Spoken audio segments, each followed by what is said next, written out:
Hi guys, welcome back to my channel. I'm going to try to make this a really quick video with 10 crucial tips that you need to pass your health inspection.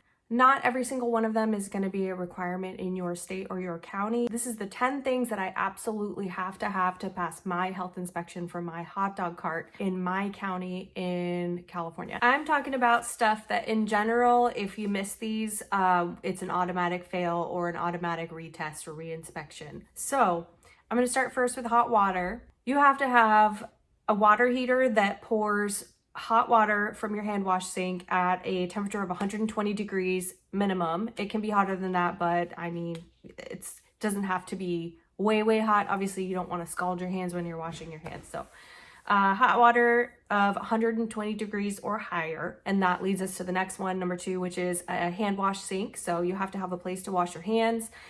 There may be some stipulations on whether or not you have to have those little guards on either side of your sink or on one side, depending on if there's food being prepared on the opposite side of your hand wash sink so that the splash doesn't get on your food from your hand washing sink. So along with your hand washing sink, you have to have 3 things, very important things.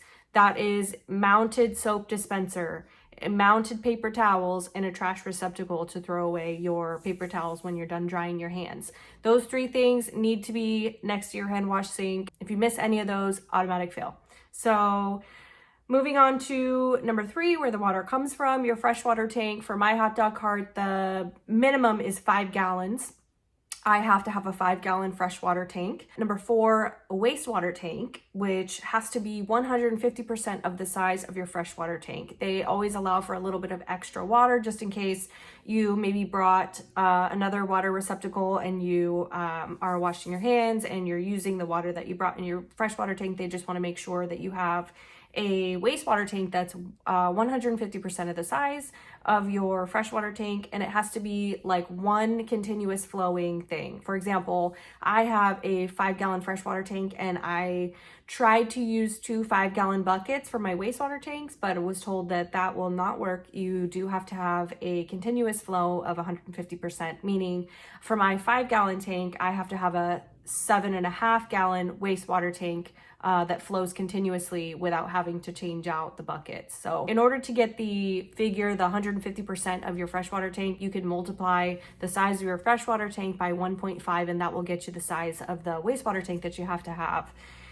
Moving on to number 5, sanitizer and test strips. So you can use one of 2 sanitizing methods. You can use QUAT sanitizer or you can use bleach. There are 2 different kind of test strips for those. One is for QUAT sanitizer, one is for bleach. I think the bleach ones are purple and the QUAT sanitizer is yellow and green, and I think the water turns blue when you dip it. So your concentration has to be 200 to 400 parts per million, and that is what your test strips are for. So you mix your sanitizer, and in order to ensure that you have the proper mix, you have to use your sanitizer test strip, and it should be the right color. I'll try to insert a picture here so you can see exactly what it looks like when you have the correct sanitizer mixture or what it looks like when you have the incorrect sanitizer mixture. This is something that the health inspector will test when they get there. They will ask you to show them your sanitizer strips. They will ask you to test the water yourself to make sure that you know how to make a proper sanitizing solution. Number 6 for me is a manager's food handler's card. So I went through ServSafe and I took the manager's course. I think it cost me about $200. I did have to take the class in person and then the test in person to get this manager's food handler's card. In California, all of the food facilities, anytime someone is going to open a restaurant or a food truck or any kind of food facility, it is a requirement to have a manager's food handler's card. In California, if you work in the food industry, it is mandatory that you have your food handler's card.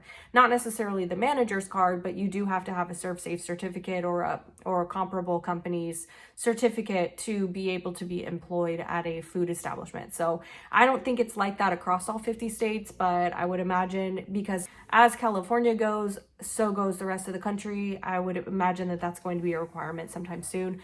Plus, you know, I'm not trying to sell those courses or anything, but it really does have a lot of valuable information. You can take so much from these courses and these classes and even apply them to just your own life and your own cooking at home. You know, for example, a lot of people don't know that the internal cooking temperature for chicken is 165 degrees. So if you're cooking your chicken any less than 165 degrees, you are putting yourself at risk for salmonella or other foodborne illnesses. So, and you may not know about things like cross-contamination. It may be things that you just didn't think of until somebody points it out to you, for example, in the Serve Safe course that you have to take to get your certificate. So as much as I don't necessarily love that the government has one more stipulation for you to be able to have this, I do think it's very valuable information. And because it's not so much common knowledge anymore, it is important, I think, to have that knowledge, whether you're going for the managers or just the food handler's card in general. It's always a good idea to at least have the $15 food handler's card.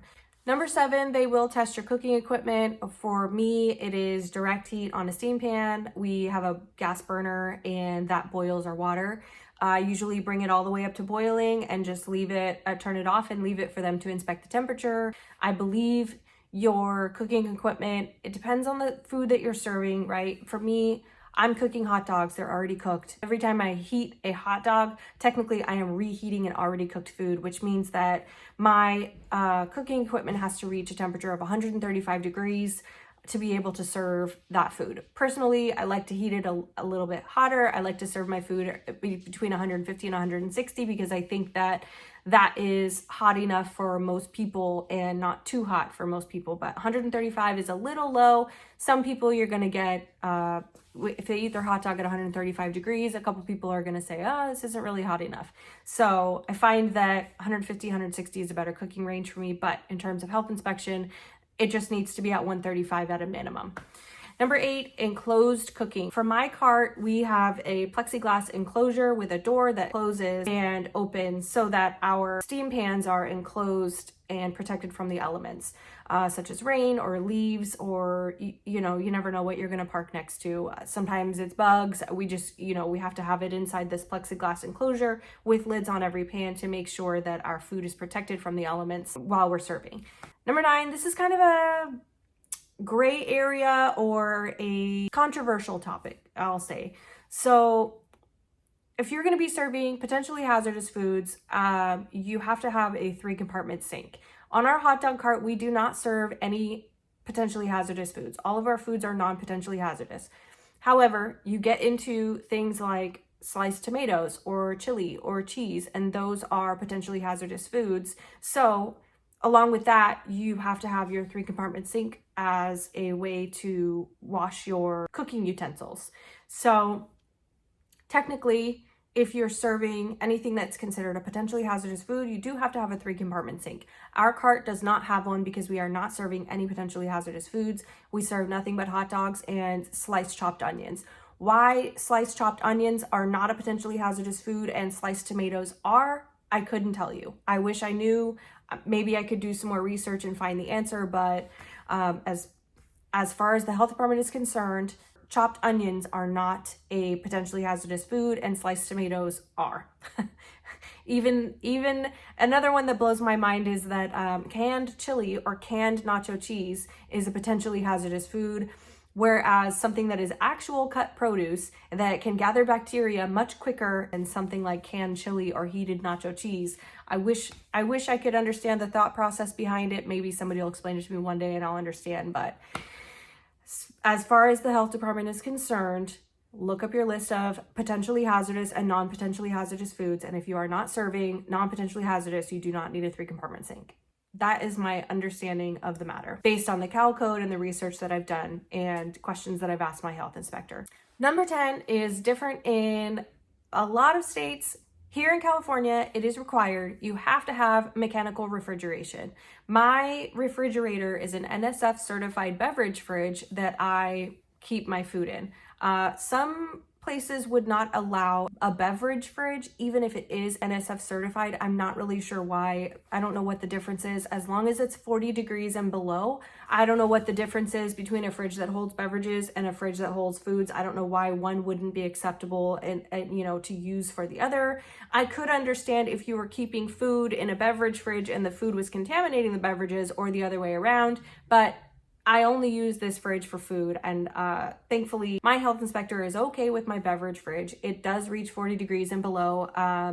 It's been a trooper. It's lasted me almost 4 years. I'm really surprised, but it's a great little fridge. I just set it right on top of my cart. It's not too heavy for me to move. When it's empty, when it's loaded, it's a little bit different. It's a little harder to move it, but I just set it right on top of my cart, plug it into my inverter, and it's powered by the battery. I think it lasts for 6 hours or something like that. So for me, that is required.